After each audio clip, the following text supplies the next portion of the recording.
Hey everybody, this is the Sliders Review. I'm here today to talk to you about the strange connection between Scream 2, Urban Legends, and Urban Legends Final Cut.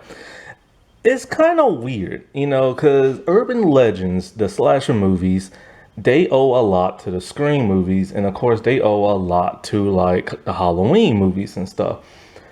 After like the slasher craze ended around like the late 80s, early 90s, or maybe late 80s, somewhere in the mid to late 90s, Scream came around, and of course it rejuvenated the slasher teen genre, and out came many other movies trying to be the next Scream. The second was, of course, I Know What You Did Last Summer, and then also the third that came out was that of Urban Legends. Now, a lot of people don't like Urban Legends. I particularly like this movie. I think it's really cool.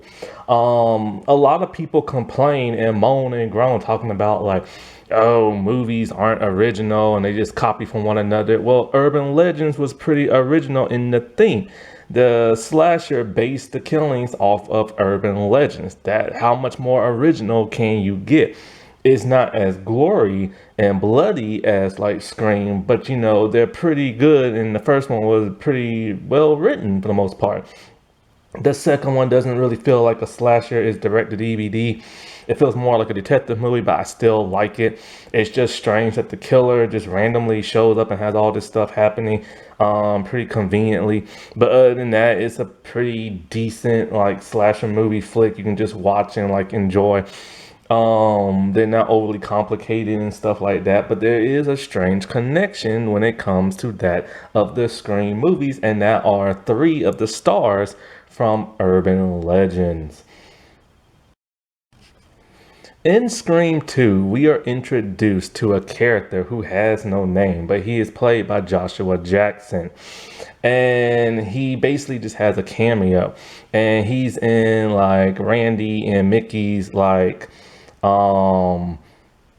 film like class, and they're talking about like all kinds of movies and this and that. He's a movie fanatic. What's so special about him is that he played Damon in the first Urban Legend movie. He was the second person to be murdered. He was the one who was hung from a tree and his feet was scratching on the top of the hood of the car.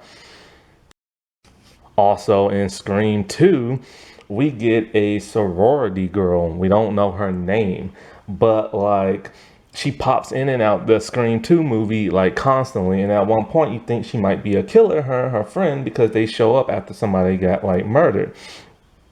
She is played no other than by Rebecca Grayhart. And Rebecca Grayhart was the killer in Urban Legends. And then she had a cameo towards the end in Urban Legends Final Cut. Then we get the sheriff's deputy in Scream 4, a black male. I forget his name. It might be Perkins. He is played by Anthony Anderson. What's so special about that?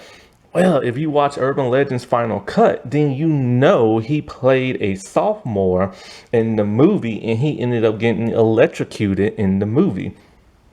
So it's pretty weird and funny at the same time that like people from Urban Legends popped up in the Scream movies and stuff. Not a lot of people know that.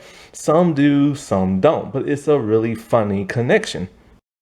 Alrighty, well, I'll talk to y'all later. Bye.